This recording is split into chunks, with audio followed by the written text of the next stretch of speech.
creo en tu poder, Jesús de Nazaret. Quiero estar a tus pies, Padre. Nunca dejas de ser, pues tú eres aquel que sin importar que me ama.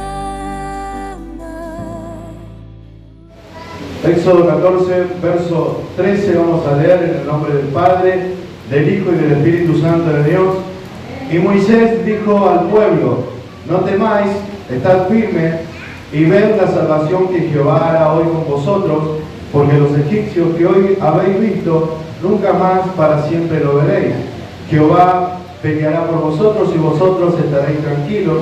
Entonces Jehová dijo a Moisés: ¿por qué clamas a mí? Di a los hijos de Israel que marchen. Y tú alza tu vara y extiende tu mano sobre el mar y divídelo, y entren los hijos de Israel por en medio del mar en seco. Y aquí yo endureceré el corazón de los egipcios para que lo sigan, y yo me glorificaré en Faraón y en todo su ejército, en sus carros y en su caballería, y sabrán los egipcios que yo soy Jehová cuando me glorifique en Faraón, en sus carros y en su gente de a caballo. Amén. Vamos a orar por la palabra, hermano Dios. Oramos, Padre, para que tu Espíritu Santo alumbre nuestro entendimiento y podamos verte a ti a través de tu palabra, podamos ver tu voluntad, tu verdad, que nos guíe hacia lo que tú quieras, Señor. Toca nuestros corazones, ministra, nos quita de nosotros la incredulidad, la duda, la dureza de nuestro corazón, de nuestro entendimiento. Padre, que tu palabra fluya en completa libertad en esta mañana y haga la obra en nosotros, produciendo fruto al 100% para la gloria de tu nombre. En el nombre de Jesús te lo pedimos. Amén y amén. Gloria a Dios, amén. Es una historia muy conocida donde podemos ver un gran protagonista o el protagonista principal. Y ustedes quiero que me digan quién es el protagonista principal de esta historia. ¿Quién es el protagonista? A ver, fuerte. El Señor. ¿Quién? El Señor. El Señor, muy bien. No es Moisés, muchos dicen es Moisés, yo lo vi en una novela. No, el protagonista de esta historia es Dios. Amén. Él es el protagonista principal de esta historia, de este gran milagro trascendente. Ningún otro milagro que podemos ver en la Biblia se compara al cruce del Mar Rojo. Amén. Y vemos que en el tiempo antiguo las batallas, ¿sí?, las guerras, eran conocidas como hechos y acontecimientos sagrados donde se ponía en juego el honor de los dioses. ¿Sí? Los pueblos, cada pueblo tenía un dios a quien representaba, uno más. Y cuando ellos iban a la guerra, el dios al cual representaban era exaltado o humillado. Amén. No era cualquier cosa una guerra en aquel tiempo.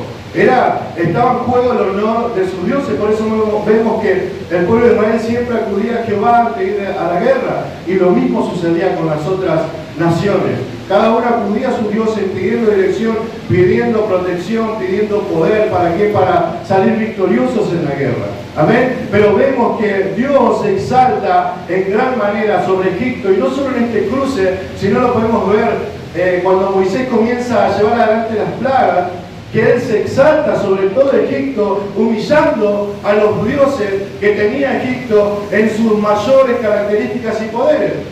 ¿Sí? Saben que los egipcios tenían dioses.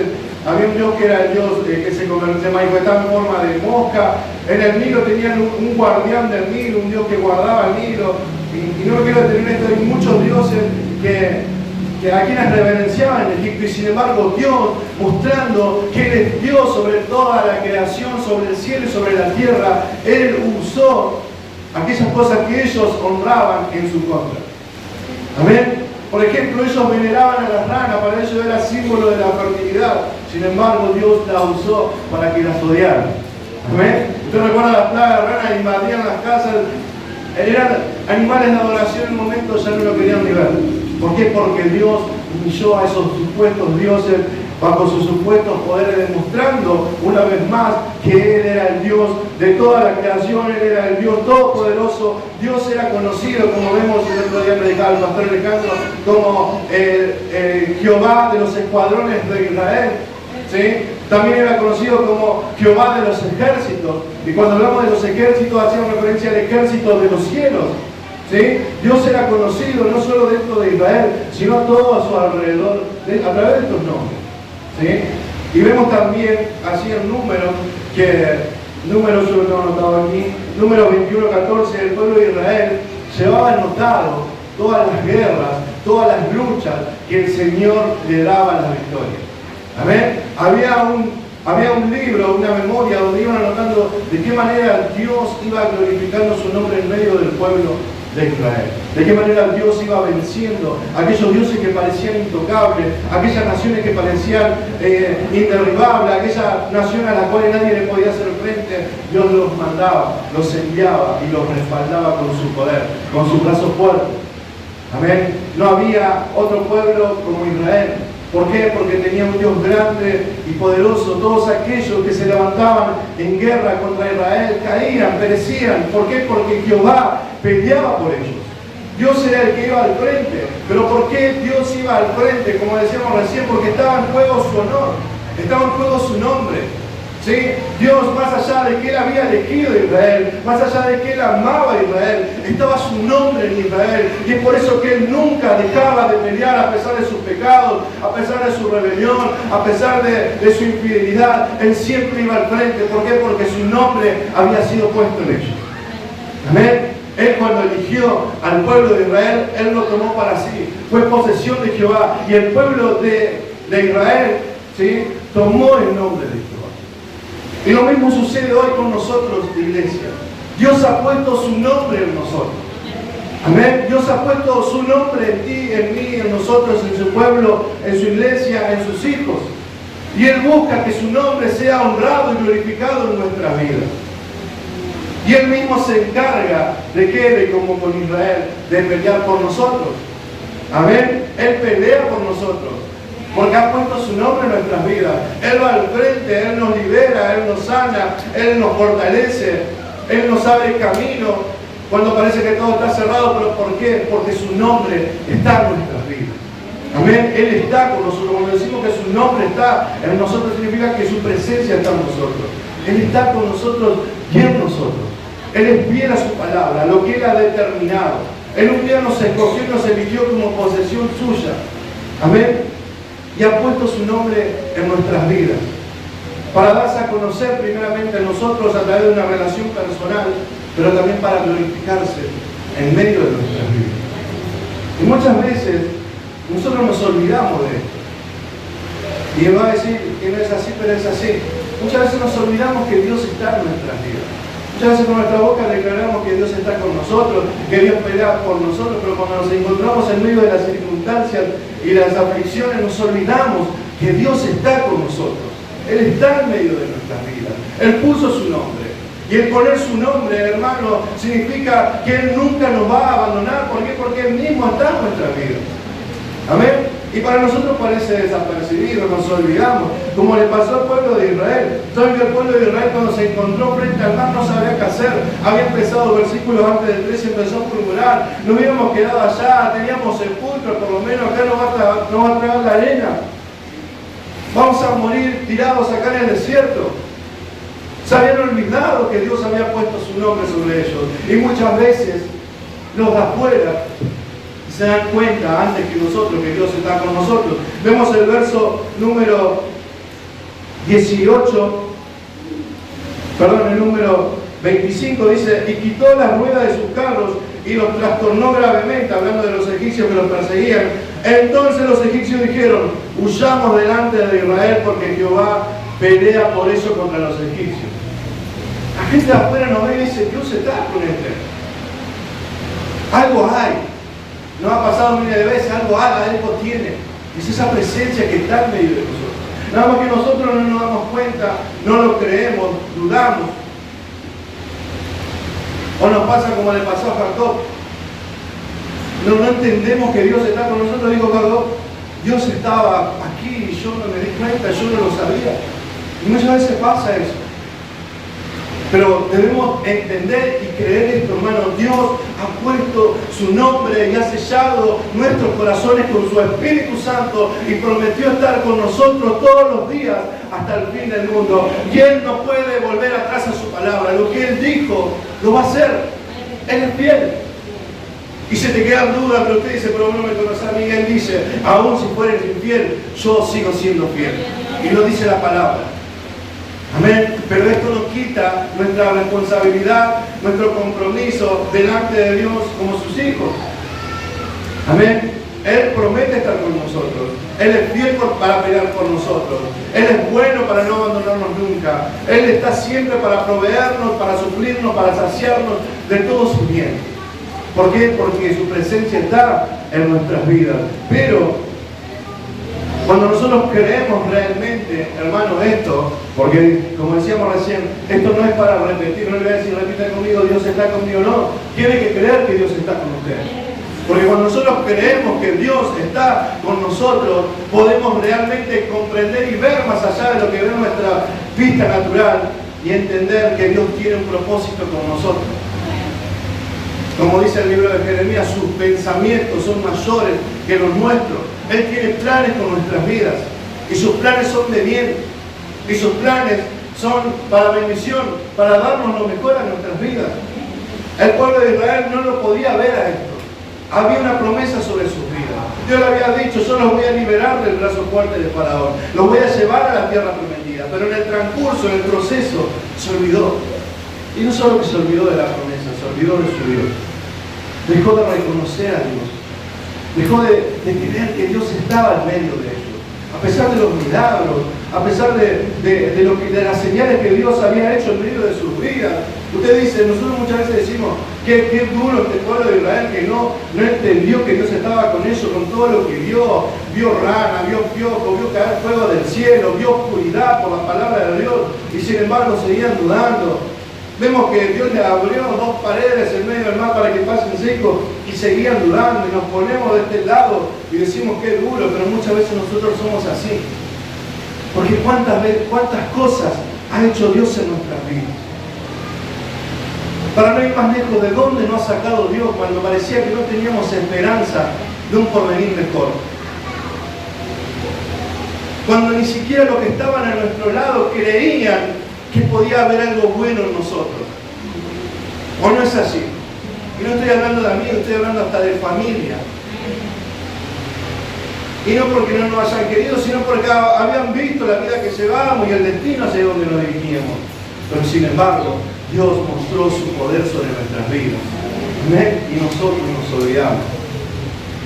Por eso debemos de creer, hermano, que Dios está con nosotros. Amén. Dios está con nosotros y en nosotros. Somos posesión suya, le pertenecemos a Él. Él se comprometió en un pacto eterno de amor con nuestras vidas a permanecer siempre fiel a nuestro lado. Amén. Y Él no va a faltar a su palabra. Él se compara con nosotros y dice, yo no soy hombre para mentir, ni hijo de hombre para arrepentirme. No me compares con vos, yo soy fiel, yo soy verdadero, yo lo que declaro lo establezco. Amén. Y ese es nuestro Dios, el Dios que nunca nos abandona. Amén. Pero para que nosotros podamos entender de qué manera opera Dios, primero debemos de creer que Él está con nosotros. Porque si el hombre no cree que Dios está con él, es imposible que pueda creer que un propósito mejor se puede cumplir en sus vidas. Nosotros, hermanos, con nuestra fuerza no podemos lograr nada. Lo hemos intentado toda la vida, lo hemos hecho en miles de ocasiones y nunca logramos nada. Pero cuando creemos que Dios está con nosotros, entonces sí podemos decir, como decía Pablo, yo puedo. Pero no porque era Él, decía porque Dios está en mí. Aún en medio de mis debilidades, Él se glorificará. Amén. Y cuando nosotros comprendemos realmente esto, podemos ver que Dios tiene un plan perfecto para nuestras vidas, hacia el cual cada día nos va llevando.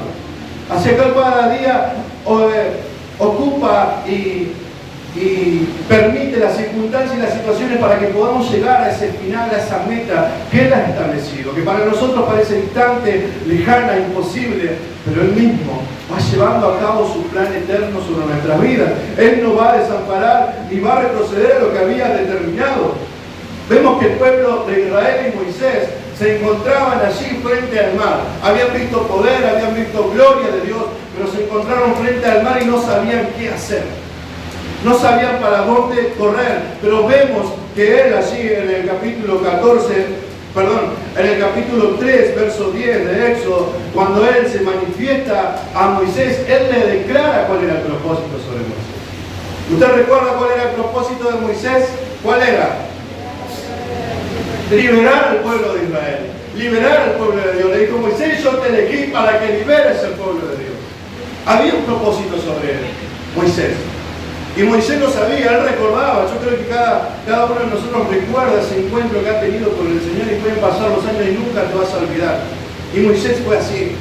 Él recordaba plenamente lo que Dios le había dicho, cuál era su fin, cuál era su propósito. Dios había establecido un plan sobre su vida y era liberar al pueblo de Israel. Y él había comenzado a través de las plagas, pero llegó el momento de cruzar el Mar Rojo, donde no había más camino, donde no había más salida, donde estaban siendo perseguidos por los egipcios, donde los egipcios no venían corriendo para pelear mano a mano, venían en caballo, venían en carros de guerra y venían en multitud. No había forma de defenderse. Dios no lo dejó huir con nada. Llevaron los puestos cuando salieron corriendo para el desierto. Pero sin embargo, Dios, que tenía un plan, no lo iba a abandonar. Amén.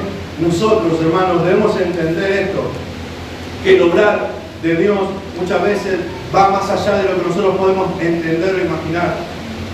Dios no nos pide que nosotros hagamos cuenta de cómo vamos a resolver los problemas. Dios nos pide que confiemos en lo que Él ha determinado. Muchas veces nosotros queremos ayudar a Dios a resolver nuestro propio problema y decimos: Señor, déjame que yo me encargo, vos vas a ver. No, Dios no quiere que vos veas. Él le dijo: Jehová peleará por vosotros. Él quiere tomar el control. Y para que esto suceda, yo he puesto, viendo la historia, 3 claves, amén, que no podemos perder de vista para responder a su llamado y cumplir ese propósito. ¿Sí? Y usted dirá: este va a quedar 3 pasos para alcanzar la bendición. No.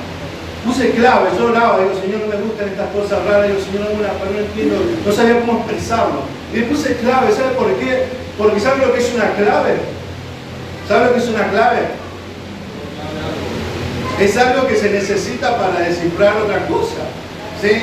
Y son claves porque solamente se pueden discernir y seguir por medio del Espíritu Santo. El que no conoce a Dios no va a entender. Decía Pablo: para el que está lejos es una locura. Lo que ustedes están creciendo acá, están pasando hambre, están pasando necesidad, están enfermos, tienen deuda, la familia no quiere saber nada, pero siguen adelante, no lo pueden entender.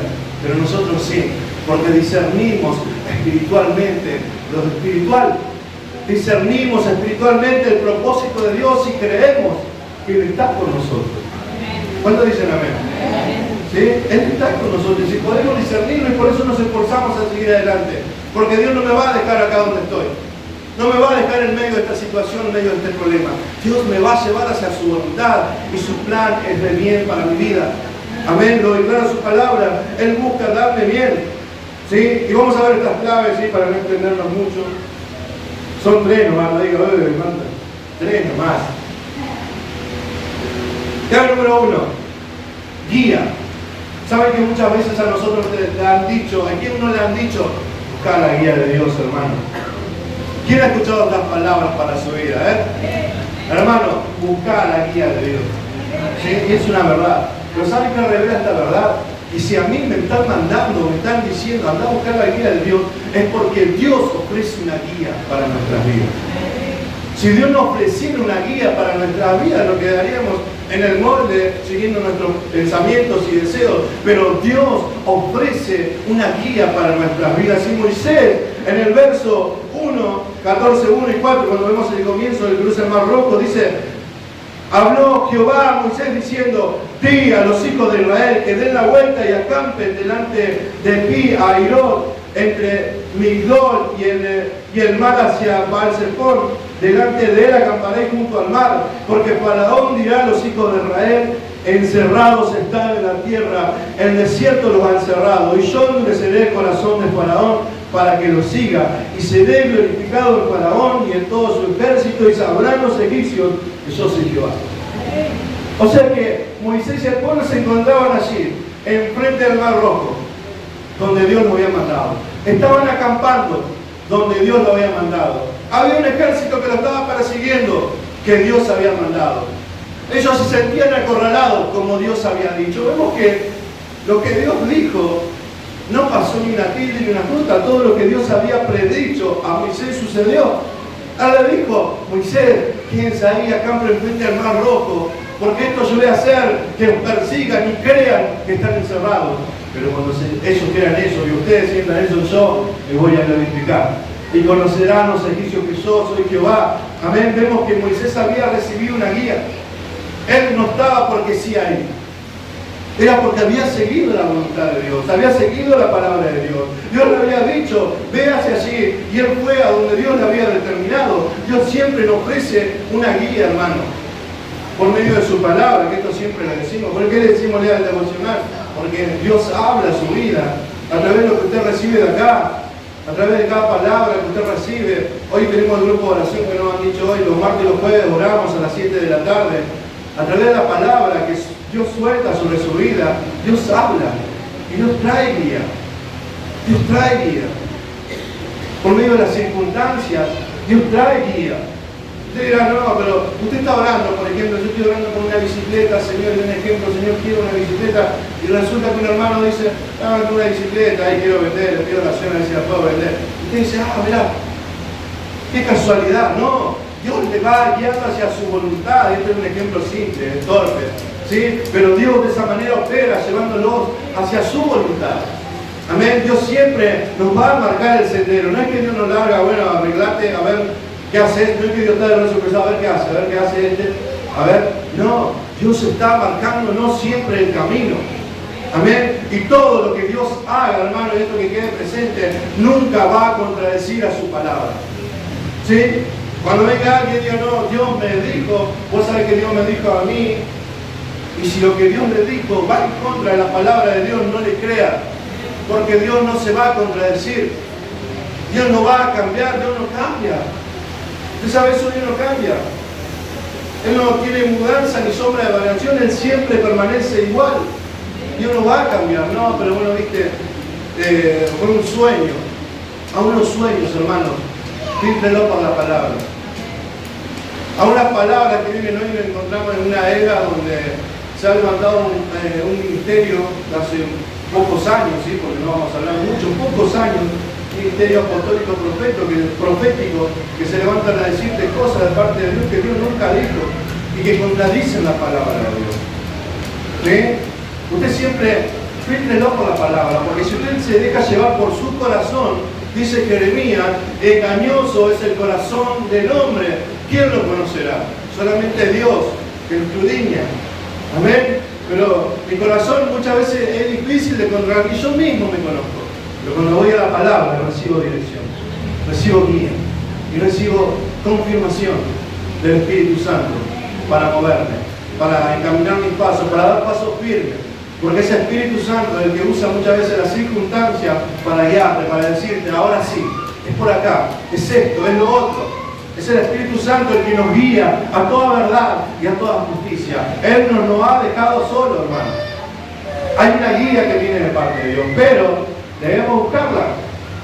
Debemos buscarla por medio de la oración, por medio de la meditación de la palabra. Debemos buscarla a través de una relación personal con el Señor. ¿Sí? No es solo palabra. Te dirán: no, pero la palabra dice acá. No, orar. Orar conforme a la palabra. Y el Espíritu te va a hablar. El Espíritu va a iluminar tu vida. El Espíritu te va a confirmar lo que Dios te dijo. Amén. Porque aún la palabra misma muchas veces nosotros la acomodamos a nuestra conveniencia. ¿Sí?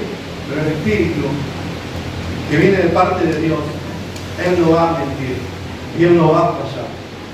Amén. Seamos dóciles a la voz del Espíritu Santo. Seamos dóciles en lo que Él nos dice muchas veces. No endurezcamos nuestro corazón. Y el Espíritu habla, hermano, es para encaminarnos hacia el propósito de Dios, para buscar nuestro bien. Esto es como cuando papá y mamá, aquellos que fuimos niños una vez, ¿sí? Y hoy quizás le toca como papá, cuando dan consejo a papá y mamá, es para el bien. Sí que hay papás y mamás, pero la mayoría te aconseja para bien. Y voy a decir: no, pero este no sabe. Sí sabe, porque se equivocó, porque le erró, porque tropezó. Y lo mismo hace Dios, lo mismo hace el Espíritu Santo. Él sabe hacia dónde te va a llevar. Él está viendo lo que está por venir. No habla por hablar el Espíritu. Busquemos su guía. Busquemos su guía con un corazón sincero, rendido. Amén. Que se rinda nuestro corazón delante de la presencia del Señor para poder recibir su guía. Porque Moisés había recibido su guía, amén. Y muchas veces, hermanos, para poder escuchar mejor, es necesario callar. ¿Sí? Muchas veces, para poder escuchar mejor y con más atención, es necesario callar. Es necesario callar. Callar a nuestra voluntad, callar a nuestro deseo, callar a nuestro palabrerío muchas veces, para que Dios nos hable. Dios no me hable, ¿qué? Yo oro y Dios no me hable, pero vos vas y habla, vete. Disfrutá la presencia del Señor. Vemos que Elías, un profeta de fuego, que conocía el poder de Dios, tuvo que aprender a callarse. Él creía, no, allá está Dios en el terremoto, allá está en el fuego, allá está en el viento, no. Cuando se detuvo, cuando se cayó, él entendió que Dios habitaba también en el silbo apacible. Dios habitaba en la quietud. Por eso, hermanos, detengámonos en la presencia del Señor. Decía Salomón, no nos apresuremos a abrir de su presencia. Detengámonos. Es el tiempo que muchos tienen vacaciones, otros quizás no, pero se levantan a la mañana temprano. Usted vive la quietud de la mañana, aquellos que trabajan en la mañana. Usted se ha detenido a ver la quietud y no hay momento más hermoso para mí. No sé, quizás tiene otra opinión, no, me gusta dormir a las 10, 11, no. A la mañana temprano hay una quietud, hermano, que usted puede estar con Dios, puede escuchar la naturaleza, y solamente se escucha la naturaleza y Dios. Pero necesita esos momentos de presencia con el Señor, de intimidad con Él. Amén, porque esto no se lo va a regalar a nadie, esto es una búsqueda personal de cada uno. Esto es una búsqueda personal de cada uno que debemos tener con nuestro Creador. ¿Cuántos dicen amén? Amén, así que dijimos, la clave número 1, buscar la guía del Señor. Punto número 2, cuando Dios da una guía, ¿sí? Dios hace también una demanda. Amén. Cuando Dios nos da la guía, nos demanda. ¿Y cuál es esa demanda? Poder responder en fe a esa guía. Responder en fe a esa guía. Muchas veces decimos, Señor, guíame, Señor, guíame. Y muchas veces recibimos guía del Señor. Pero nos quedamos ahí. Nos quedamos paralizados. Miren lo que sucedió con Moisés, versos 13 y 14. Perdón, versos 15 y 16. Entonces Jehová dijo a Moisés, ¿por qué clamas a mí? Diga a los hijos de Israel que marchen, y tú alza tu vara y extiende tu mano sobre el mar y divídelo, y entren los hijos de Israel por el medio del mar en seco. ¿Saben que en otras palabras Dios le dice a Moisés, dejad de orar y marchar? Y parece muy controversial este dicho que declara la palabra, ¿sí? Porque nosotros lo vemos, pero si estamos diciendo que hay que orar, ¿por qué Dios le dice dejar de orar? Porque es eso, cuando Dios le dice, ¿por qué clamas a mí? Es porque Moisés estaba orando. Pero quiero que entendamos esto, Dios no le dice que deje de orar, que no ore más, en el sentido que nosotros pensamos, bueno, viste que no había que orar tanto, no. Estamos diciendo que Dios le dice, deja de orar y marcha. ¿Por qué? Porque por lo que él estaba orando, él ya había recibido una respuesta. Él ya había recibido una guía. Él estaba pidiendo por algo que Dios ya le había dicho que iba a suceder. Y usted dirá, pero ¿cómo podemos entender esto? Bueno, usted fíjese que él se encuentra delante del Mar Rojo y Dios les dijo que iban a pasar por ahí, ¿sí? Dios les dijo que iban a llegar. Ellos, ¿saben cuál era el propósito de Moisés y su pueblo? ¿A dónde tenían que llegar? ¿Pero dónde se encontraba? Del otro lado del Mar Rojo, ¿sí? Del otro lado del Mar Rojo. Ellos cuando llegaron a acampar ahí, no se pusieron a hacer balsas, porque dijo, de alguna forma tengo que llegar allá. No se pusieron a hacer otra cosa. Moisés sabía cómo tenía que pasar para el otro lado. ¿Y saben por qué pongo a deducir esto? Si usted entiende la vida de Moisés, él había tenido un encuentro con Dios, él había recibido guía de parte de Dios, y Dios le había dicho que el poder de él se iba a glorificar sobre la vida de Moisés. Y Moisés sabía esto, él conocía esto y lo había experimentado. Él sabía que Dios había puesto algo en su mano. ¿Y saben qué era que tenía en la mano Moisés? Una vara. Por eso lo reta cuando dice, y tú, extiende tu vara, lo reta. Porque 10, por ejemplo, 10 de las plagas de Israel fueron hechas cuando Moisés alzó la vara. Cuando él alzó sus manos con su vara. Él tenía la respuesta en su mano. O sea que a Moisés no le faltó oración, no le faltó guía, le faltó fe. Le faltó fe, a pesar de que había visto lo que Dios había hecho desde un principio, con lo que había puesto en su mano, le faltó fe. Nosotros conocemos, hermanos, qué ha puesto Dios en nuestras vidas. Pero muchas veces nos falta fe. Vamos a decir que no. Porque somos seres humanos, porque somos así, porque dudamos. Y nosotros nos encontramos como este Moisés. Nos falta muchas veces fe. Y la fe no es un sentimiento que dice yo siento fe. No es yo siento fe. Yo tengo fe. Amén. Porque la fe es fruto del Espíritu Santo. Y la fe, dice Santiago, sin obras no es fe. El que dice que tiene fe, pero no tiene una obra por medio de la fe, no tiene fe. ¿Sí? Esto es como decir, yo no tengo un ejemplo. Por ejemplo, nosotros pedimos sabiduría. ¿Cuántos han pedido sabiduría? Señor, dame sabiduría. Yo mucho tiempo le he dicho, Señor, dame sabiduría. Pero ¿qué pasa? No me levanto a leer la Biblia. No me pongo a leer, no me pongo a estudiar. Me entretengo con el tele y el celular. Eso no es fe, eso no es pedir con fe. Eso no es obrar en fe. Yo le digo, Señor, dame sabiduría. Bueno, me voy a poner a leer, me voy a poner a buscar, me voy a poner a indagar, a escudriñar y a creer que Dios me va a dar fe. Amén, porque eso era el resultado de la fe. Nos lleva a creer. Si yo, hermano, si yo pido sabiduría y me pongo a leer, es porque creo que Dios me va a dar sabiduría.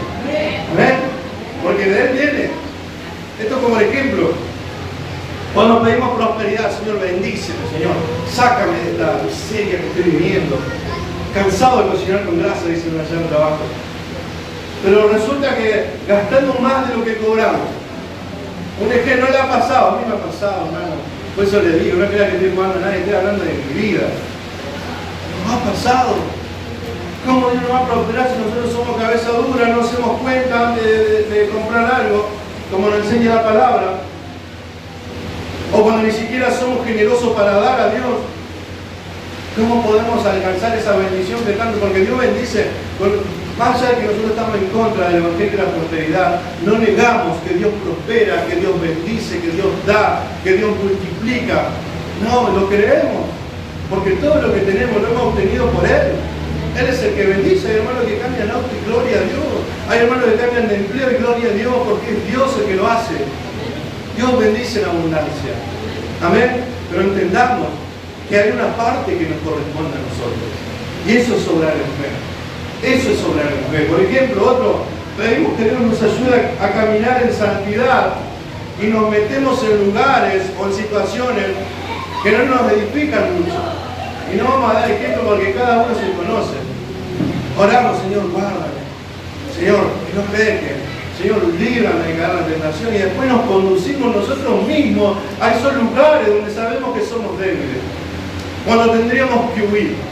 ¿Saben que el ejemplo de José, el hijo de Jacob, es un ejemplo claro, hermano, de que cuando él es tentado por la mujer de Potifar, a pesar de que Dios estaba con él, era un hombre intachable, recto, él sabía que tenía que huir de la tentación. No podía confiar en su fuerza, por eso sale corriendo. Él sabía que no tenía que estar ahí. Dijo, no, yo de acá rasco porque no me dio de bendición este lugar. Lo mismo tiene que suceder con nosotros. Hay cosas que no nos son de bendición. Hay lugares que no nos son de bendición. Hay hábitos que no nos son de bendición. Muchas veces en el trabajo yo he visto ciertas conversaciones porque sé que no me son de bendición. Y estoy dando un ejemplo y siempre hablando de mi vida, hermano. No estoy hablando de ustedes son mis mejores. Amén. Pero es así. Muchas veces pedimos a Dios salud y no nos cuidamos. Y no comemos sano. Y no hacemos actividad física. Esto no lo digo porque estoy bien. Porque es así. Y tenemos que darnos cuenta de eso. Yo estoy tratando de cuidarme, trato. Yo digo, Señor, yo trato. Me cuido el mediodía, después de la noche, no aguanto. porque luchamos con nuestra naturaleza. Pero debemos entender que así como pedimos al Señor, debemos nosotros también cuidarnos, poner nuestra parte, porque eso es obrar en fe. Eso es caminar en fe, eso es responder a Dios en fe. Él nos da la guía, Él nos dice el camino bueno. Ahora caminemos hacia ahí. Amén. No esperemos, hermanos, cegar de donde no hemos sembrado. Dios, Señor, ¿por qué a mí no me pasa esto? Pero no estás sembrando por ahí, no estás sembrando, no esperes.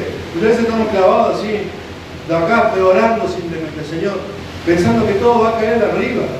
Hoy también se han levantado, hablando de lo que se ha levantado, porque el mundo va cambiando, a unas iglesias, se ha levantado, por ejemplo, la confesión positiva. Uno de los promotores, el cantante Marco Ruiz, que te dice, vos creelo, declararlo y va a suceder.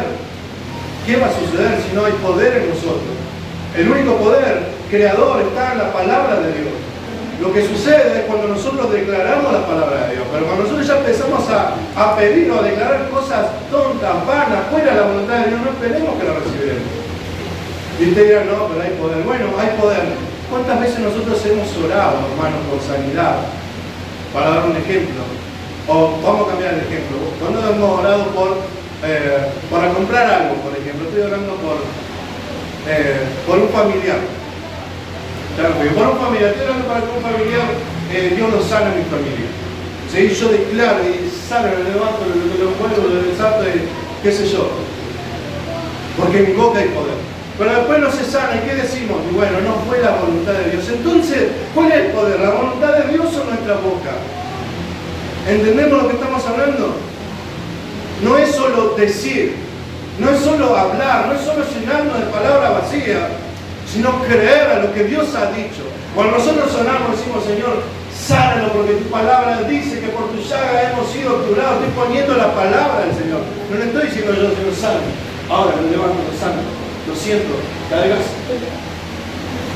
¿Entiende la diferencia? El poder está en la palabra del Señor, dijo el pastor Alejandro no hace mucho. La palabra de Dios no vuelve vacía. Amén. Usted dirá, pero no entiende. No, vos tranquilo, vos soltá, que el que se encarga de dar el crecimiento es Dios. Nosotros somos sembradores, somos simplemente. El que produce el efecto es el Espíritu Santo en las vidas. ¿Amén? ¿Queda claro esto? Después lo espero para hablar, sé que muchos quieren hablar después de que termine. Vamos a hablar con la palabra, amén. Clave número 3. Dijimos 1, la guía, la demanda de parte de Dios, bien, y luego el propósito que hay de todo, detrás de todo esto. Porque hay un propósito, hermano. Si bien sobre Moisés, él tenía el propósito y la meta de cruzar el Mar Rojo con el pueblo de Israel, hay un propósito final, único y universal para todo hombre. ¿Sí? Que lo declara el verso 17 y 18. De aquí yo endureceré el corazón de los egipcios para que lo sigan y te glorificaré, Moisés lo dice, y yo te glorificaré, Moisés dice, y yo me glorificaré en Faraón y en todo su ejército, en su carro y en su caballería. Y dice otra vez, y sabrán los egipcios que yo soy Jehová cuando me glorifique en Faraón, en sus carros y en su gente de a caballo. Vemos que en ningún momento Dios buscaba exaltar el nombre de Moisés. Él no dice, bueno, Moisés, ahora se van a dar cuenta quién sos vos. Van a saber quién sos vos, de lo que sos capaz. No. Él dice, van a conocer que yo soy Jehová, que yo soy Dios, que no hay otro Dios fuera de mí. Amén. Y este Dios que está en su trono, gobernando sobre toda la creación y todo el universo, es nuestro Dios. Y está sobre nosotros y ha determinado un propósito sobre nuestras vidas. Dice, por ejemplo, lo que hemos estudiado este año en el discipulado, la confesión de Westminster dice, el fin principal y más alto propósito de la existencia del hombre es glorificar a Dios y gozar plenamente de Él para siempre. Y usted dirá, no, pero no dice la Biblia. La Biblia dice en Eclesiastés 12:13, el fin de todo discurso es este: teme a Dios y guarda sus mandamientos, porque esto es el todo del hombre. Dice Isaías, todos los llamados de mi nombre, para gloria mía lo he creado y lo formé y lo hice. Amén. El propósito de tu vida y de mi vida es glorificar a Dios. en la circunstancia, en la situación, en el lugar donde Dios te ha puesto, es glorificar a Dios. Amén. Dios quiere ser glorificado, como comenzamos al principio. Dios quiere dar a conocer su nombre en nuestras vidas. Y lo va a hacer por medio de nosotros. ¿Por qué? Porque su nombre lo ha puesto en nuestras vidas. Él va a glorificar su nombre en nuestras vidas. Y esto, hermanos, nos sirve a nosotros, por ejemplo, para cuando tenemos que tomar alguna conducta, alguna decisión. Nos sirve como parámetro para medir nuestras vidas. Muchas veces hay cosas, la Biblia tiene cosas que están aprobadas y cosas que no están aprobadas. Y luego se encuentran las cosas que se llaman neutras, ¿sí? Que usted dice no las muestra la Biblia. Que puede estar mal y que puede estar bien. Pablo decía que esto depende también de la conciencia de cada uno. Si para tu hermano usar, por ejemplo, corbata es pecado, déjalo, él lo crea así. Estoy dando un ejemplo. Él lo cree así, bueno, lo convenza de lo contrario, porque por más que vos lo convenza por la escritura, él lo le va a hacer mal porque su conciencia lo va a juzgar. Y muchas veces nosotros nos encontramos en situaciones o en circunstancias o en hechos que no sabemos si estará bien, estará mal, Señor. Y un parámetro, como decíamos recién, para saber si lo que estoy haciendo es correcto, es pensar esto. Lo que voy a hacer, lo que voy a decidir, la decisión que voy a tomar, ¿glorifica el nombre del Señor? ¿Trae gloria a Dios? Lo que yo estoy haciendo, ¿trae gloria a Dios? ¿Su nombre es reconocido en esto que voy a hacer? ¿Puede verse a Cristo en mi conducta? Y si no podemos ver a Cristo, y si no trae gloria a Dios, debemos de corregirlo. Amén. Debemos de corregirlo. Y esto es para todos. La palabra es para todos. Debemos filtrar nuestras vidas, porque muchas veces nosotros no vamos a imponer nada. Uno muchas veces ve muchas cosas, pero ora a Dios, porque es Dios el Espíritu Santo el que convence del pecado. Pero hay otras cosas que están ahí en el límite.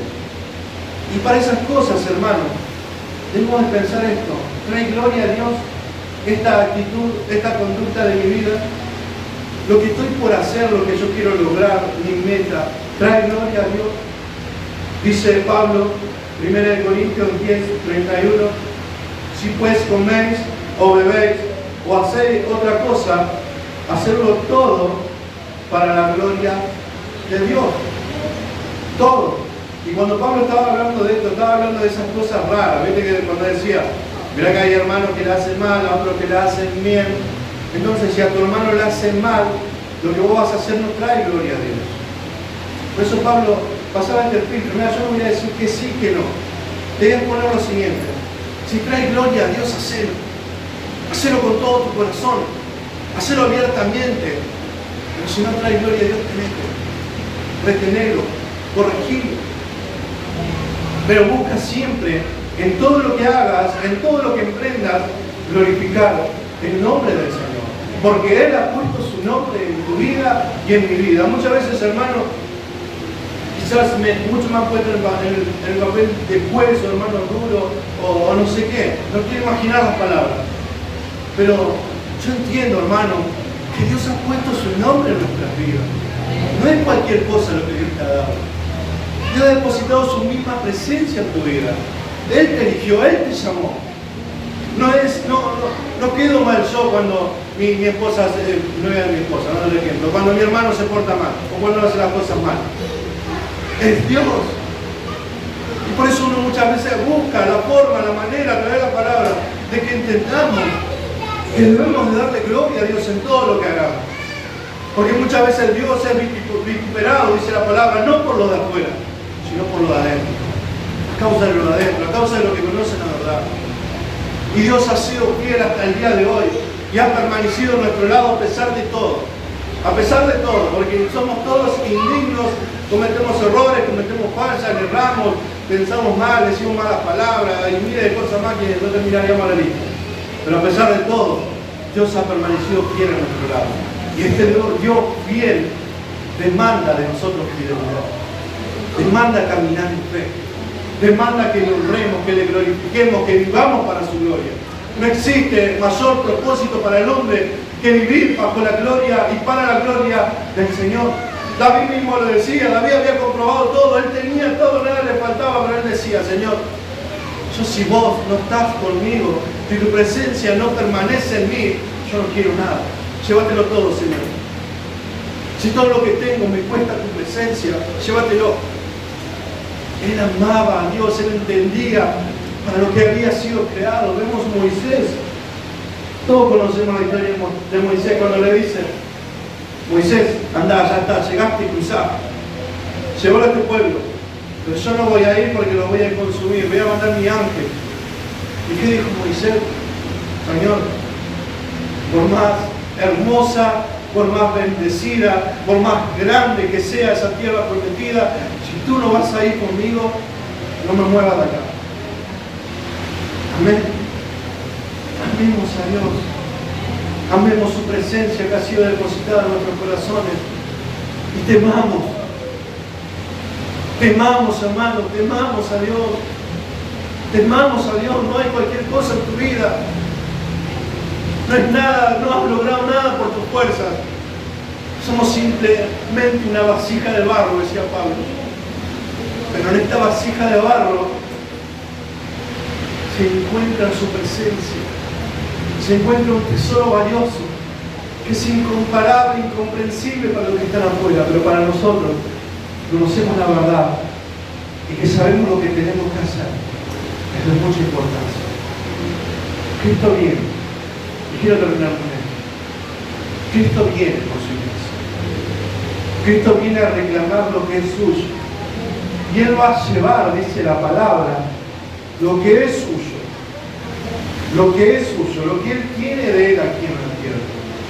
Y yo realmente me pongo mi vida, hermano, y digo, realmente yo parezco o vivo como si fuera pertenencia de Dios. Realmente mi vida le está dando gloria a Él, está buscando su gloria, estoy buscando mi propia gloria. O estoy buscando mi propia voluntad. ¿Qué estamos haciendo como iglesia? Y esto es una pregunta personal para cada uno. ¿Qué estamos haciendo como iglesia? ¿Qué estamos haciendo con lo que Dios nos dio? Retén lo que tienes, le decía Juan allí en Apocalipsis, para que nadie tome tu corona. Retén lo que tienes, lo que Dios ha puesto en tu vida. Cuídalo, protégelo, aliméntalo, porque es lo más preciado que nosotros tenemos. No es lo material, no es tu buen vestir, tu buen pasar aquí en la tierra, es su presencia lo mejor que puede tener el hombre. Es poder haberse encontrado un día con el Dios creador y dueño de todo lo que existe. Y que ese Dios haya decidido voluntariamente, condescendientemente y en amor, haber puesto su presencia en nuestras vidas. Él te ama. Mira si Dios no lo ama. No, Dios no me responde. ¿Qué mayor respuesta de saber que Él está en mí? Y esta presencia es la garantía de saber de que Dios lo que ha dicho lo va a hacer. Saber que su Espíritu Santo está en mí me da la convicción y la seguridad de que Dios va a hacer su obra en mi vida. Dios la va a completar, Dios no me va a dejar a medio hacer. Dios no me va a dejar estancado en la situación donde me encuentro. Dios me va a llevar al cumplimiento. Dios va a cumplir lo que ha determinado sobre nosotros. Hoy nosotros, con la Biblia cerrada, podemos ver lo que sucedió con Moisés. El propósito se cumplió. El pueblo de Israel llegó a la tierra prometida. El pueblo de Israel cruzó ese mar rojo. Dios destruyó a sus perseguidores. No había quien se levantara contra él. Es un pueblo temible, pero no por ellos, sino por Dios. Por el Dios que estaba con su vida. Y eso es lo que hace la diferencia en nosotros. No es nosotros, no es nuestro intelecto, nuestra capacidad. Es Dios que está en nosotros. Es el Espíritu Santo de Dios que está en nosotros. Cuando a Josué le dicen, nadie podrá hacerte frente, no era porque Josué era el más grandote y más fuerte, era porque Dios estaba en él. Él mismo le dice, porque yo estoy contigo, yo voy a ir delante tuyo. Amén. Es Dios quien hace la diferencia. Por eso vivamos para Dios, glorifiquemos a Dios y no descansemos hasta que Dios sea honrado en todos nuestros caminos. ¿Cuántos dicen amén? Amén, ponte de pie. Vamos a orar.